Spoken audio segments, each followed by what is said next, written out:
सैनिक school class 9 का exam 18 जनवरी 2026 को होने वाला है और एग्जाम में लगभग आज से लेकर 45 दिन बचे हुए हैं। तो इन 45 दिनों की क्या रणनीति होनी चाहिए, क्या स्ट्रैटेजी होनी चाहिए, इन सब के बारे में बात करेंगे आज के वीडियो में। नमस्कार, स्वागत है आप सभी का स्कूल शिक्षा के इस ऑनलाइन लर्निंग प्लेटफॉर्म पर। मैं हूं डॉक्टर प्रतीक सिंह और पिछले कई सालों से लगातार बच्चों को अलग अलग एंट्रेंस एग्जाम के लिए मैं गाइड करते आ रहा हूं, चाहे सीयूईटी हो, सीएचएस हो, नीट हो, जेएनवी हो या सैनिक स्कूल हो। बेसिक शिक्षा हमारा एक परिवार है जिसका एक छोटा सा बालक है स्कूल शिक्षा, जहां पर हम स्कूली एंट्रेंस के लिए प्रिपरेशन करवाते हैं। चैनल पर अगर पहली बार आए तो चैनल को सब्सक्राइब जरूर करिएगा। बात करते हैं बेटा सैनिक स्कूल क्लास 9 के स्ट्रैटेजी क्या रहनी चाहिए अगले 45 दिनों के लिए। सबसे पहले आप देखोगे कि आपका एग्जाम डेट 18 जनवरी 2026 को है। एग्जाम की टाइमिंग दिन में 2 बजे से लेकर शाम के 5 बजे तक है। एडमिट कार्ड आपका फर्स्ट वीक ऑफ जनवरी में आ जाएगा। जैसे ही एडमिट कार्ड आएगा हम आपको वीडियोस के थ्रू भी बता देंगे, तो चैनल पे अगर पहली बार आए तो सब्सक्राइब जरूर करिएगा। अब बात करते हैं बेटा कि क्या स्ट्रैटेजी रहनी चाहिए। सबसे पहले आपको समझना है कि आपके सब्जेक्ट्स कौन कौन से हैं। आपके सब्जेक्ट्स हैं English, math, science, social science और इंटेलिजेंस। इनमें से ही बेटा दो ऐसे सब्जेक्ट्स हैं जिनका मेजर वेटेज है। एक है आपका मैथ्स, दूसरा है आपका इंटेलिजेंस। और मैथ्स और इंटेलिजेंस इन दोनों की प्रैक्टिस के लिए आपको कुछ नहीं करना, आपको सिर्फ और सिर्फ प्रैक्टिस करनी है।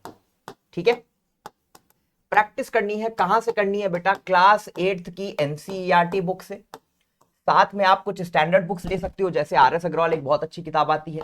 ठीक है, इससे आप प्रैक्टिस कर सकते हो। इंटेलिजेंस के लिए बेटा आपको सिर्फ और सिर्फ क्वेश्चन लगाने हैं। रीजनिंग के क्वेश्चन आते हैं, डायरेक्शन के क्वेश्चन आते हैं, ब्लड रिलेशन के क्वेश्चन आते हैं, फिगर से क्वेश्चन आते हैं, नेक्स्ट फिगर कौन सा हो सकता है। इसके अलावा आपके डाइस के क्वेश्चन आते हैं, क्यूब के क्वेश्चन आते हैं, पेपर कटिंग के क्वेश्चन आते हैं। तो ये आपका होता है रीजनिंग या इंटेलिजेंस वाला पोर्शन, जिसके लिए बेटा आपको सिर्फ और सिर्फ प्रैक्टिस जो है वो हेल्प करेगी। सीक्वेंस के भी क्वेश्चंस देखे गए हैं, तो इन चीजों के लिए आपको ज्यादा से ज्यादा बेटा प्रैक्टिस करना है और मेजर वेटेज भी इन्हीं का होता है। इंग्लिश की बात कर ले तो इंग्लिश में आपके synonym, antonyms, one word substitutions और क्लोज टेस्ट, रीडिंग कॉम्प्रिहेंशन, इस तरह के क्वेश्चंस आते हैं। साइंस और सोशल साइंस में आपको सिर्फ और सिर्फ एनसीईआरटी किताबों को पढ़ना है बेटा। ठीक है, आपकी साइंस की नई एनसीईआरटी, सोशल साइंस की नई एनसीईआरटी, इन दोनों को आपको जितने बार पढ़ सकते हो एग्जाम वाले दिन तक आपको उतने बार रिवीजन करना है। तो ये है बेटा मोटा मोटा सिलेबस। अगर मैं बात करूं स्ट्रेटजी की कि आपको किस तरह से अपनी पढ़ाई को एक लयबद्ध तरीके से लेकर चलना है, तो बेटा आपको ध्यान देना है कि 1 घंटे डेली, ठीक है, 1 आवर आपको डेली देना है मैथ्स के क्वेश्चन प्रैक्टिस में। ठीक है, इसके अलावा बेटा 1 घंटा आपको देना है एनसीईआरटी रीडिंग में। एनसीईआरटी रीडिंग किसकी रीडिंग बेटा? एनसीईआरटी रीडिंग आपको करना है सोशल साइंस का। देखो सोशल साइंस में बेटा आपको ज्यादा से ज्यादा एनसीईआरटी रीड करना है, क्योंकि क्वेश्चन कहीं से भी फ्रेम हो सकता है, किसी भी जगह से आ सकता है। तीसरा काम आपको करना है, आधे घंटे में आपको सिर्फ बोल रहा हूं, हाफ एन आवर आपको देना है साइंस की एनसीईआरटी के लिए। साइंस के एनसीईआरटी के लिए मैं कम टाइम देने के लिए क्यों बोल रहा हूं बेटा? देखो सोशल साइंस में आपको बहुत ज्यादा चीजें याद रखनी पड़ती हैं, साइंस में आपको चीजें समझनी होती हैं। अगर आप इस समय पर एग्जाम की तैयारी शुरू कर रहे हो तो बहुत मुश्किल है, बट अगर आपने पहले से एनसीईआरटी पढ़ी हुई है तो साइंस के एनसीईआरटी को दोबारा से रिवाइज करने में आपको ज्यादा समय नहीं लगेगा। ज्यादा से ज्यादा टाइम बेटा आपको सोशल साइंस पर देना है और साइंस के एनसीईआरटी को आपको सिर्फ रिवीजन करना है, पलटना है, क्योंकि कंसेप्ट आपके अभी तक में बन चुके हैं। इतनी क्लासेस हम आपको करवा चुके हैं कि आपके कंसेप्ट स्ट्रांग हो चुके हैं। डेली हम यूट्यूब पर भी कितने क्वेश्चंस करवाते हैं, तो उनको भी डेफिनेटली फॉलो करना है। इसके अलावा बेटा आधे घंटे आपको देना है, आधे घंटे आपको डिवोट करना है, half an hour for reasoning practice. Reasoning या इंटेलिजेंस वाला जो पोर्शन है, ठीक है, इस पे आपको फोकस करना है। तो डेफिनेटली बेटा 1 घंटे और ये 2 घंटे, ठीक है, तो आधे आधे घंटे, मतलब ये टोटल 3 आवर्स की आपको करनी है बेटा सेल्फ स्टडी।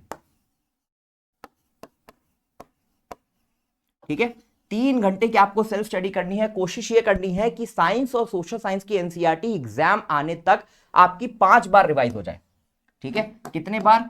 5 टाइम्स आपके रिवीजन हो जाए। कोशिश ये करना है बेटा कि मैथ्स के आप एग्जाम आने तक 1000 क्वेश्चन, ठीक है, 1000 क्वेश्चन प्रैक्टिस कर सको। ठीक है, ये टारगेट लेकर चलना है कि मैथ्स के मुझे 1000 क्वेश्चन एग्जाम वाले दिन तक लगाने हैं। ठीक है, कोई बहुत बड़ी चीज मैं नहीं बोल रहा हूं, कोई बहुत बड़ी चीज नहीं बोल रहा हूं। 1000 क्वेश्चन मैथ्स के अगर आप लगा लेते हो बेटा तो आपको एक कॉन्फिडेंस डेवलप होगा।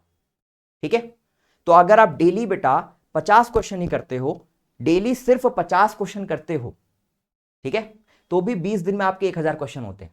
आपके पास 45 दिन का टाइम है। ठीक, तो मैं आपके लिए कोई बहुत बड़ी चीज नहीं बोल रहा हूं। तो मैथ्स के आपको मिनिमम 1000 क्वेश्चंस अभी से लेकर एग्जाम वाले दिन तक प्रैक्टिस करके जाना है। साइंस और सोशल साइंस की एनसीईआरटी की एटलीस्ट 5 रीडिंग आपको लगा के जानी है। और रीजनिंग के भी मैं आपको बोलूंगा बेटा ज्यादा नहीं, एटलीस्ट यहां पर भी बेटा 500 क्वेश्चन तो आप एटलीस्ट प्रैक्टिस करके जाओ एग्जाम से पहले। एक सब्जेक्ट आपको और बच रहा है, इंग्लिश। ठीक है, इंग्लिश। इंग्लिश के लिए बहुत सारे बच्चे परेशान होते हैं। इंग्लिश के लिए बेटा आपको कुछ नहीं करना है, स्कूल शिक्षा का ऐप डाउनलोड करना है। ठीक है, स्कूल शिक्षा का ऐप डाउनलोड करना है। ऐप पे बेटा फ्री में आपको मिलेगा इंग्लिश का रिवीजन शीट। उस रिवीजन शीट, मुझे लग रहा है हार्डली वो इंग्लिश की रिवीजन शीट जो है वो 10 से 15 पेज की है। 15 पेज अगर मैक्सिमम भी है तो 15 पेज की रिवीजन शीट आप एटलीस्ट एग्जाम आने तक 10 बार रिवाइज कर सकते हो।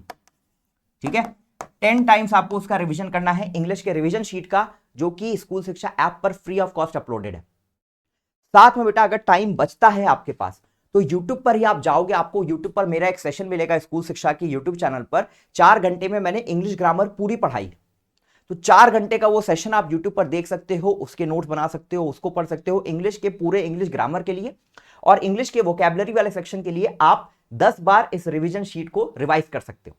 तो पांचों सब्जेक्ट्स की बेटा हर एक प्रॉपर तरीके से तैयारी क्या हो सकती है वो मैंने आपको एक्सप्लेन किया है कि अगले 45 दिन तक आपका रोड मैप क्या होना चाहिए। रिवीजन और प्रैक्टिस बेटा साथ साथ चलेगी। ठीक है, इस चीज का ध्यान रखना है कि डेली अगर आप कुछ नई चीजें पढ़ रहे हो तो साथ में आप रिवीजन पर भी टाइम दे रहे हो। अगर मान लो सोशल साइंस की एनसीईआरटी आप 1 घंटे पढ़ रहे हो तो उसमें आधे घंटे आपको रिवीजन पर देना है, आधे घंटे आपको देना है नए चैप्टर्स पढ़ने पर, जो चैप्टर्स आपने अभी तक नहीं पढ़े हैं। वही मैथ्स में अगर मैं आपको 1 घंटे देने के लिए बोल रहा हूं तो 1 घंटे आपको उन सवालों पर देने हैं जो आपने कल गलत किए थे, उनको आज फिर से प्रैक्टिस कर लेना है।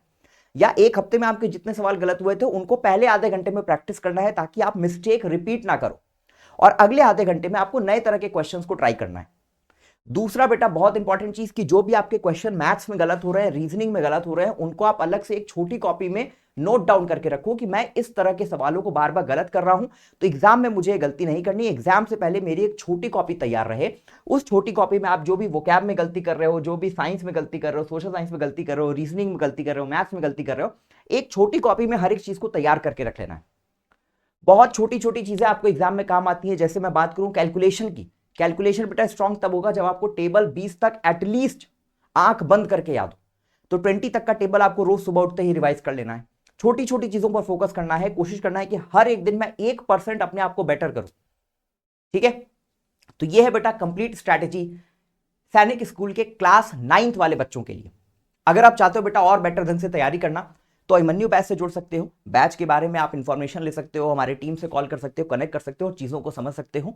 साथ ही में बेटा यूट्यूब चैनल पर बहुत सारी क्लासेस हम आपको फ्री ऑफ कॉस्ट देते हैं, डेली क्लासेस चलती हैं। उन क्लासेस से जुड़कर भी आप देखोगे कि आपको बहुत फायदा होगा कि आप एग्जाम वाले दिन तक आप अपने आप को मेंटली बहुत स्ट्रांग पाओगे।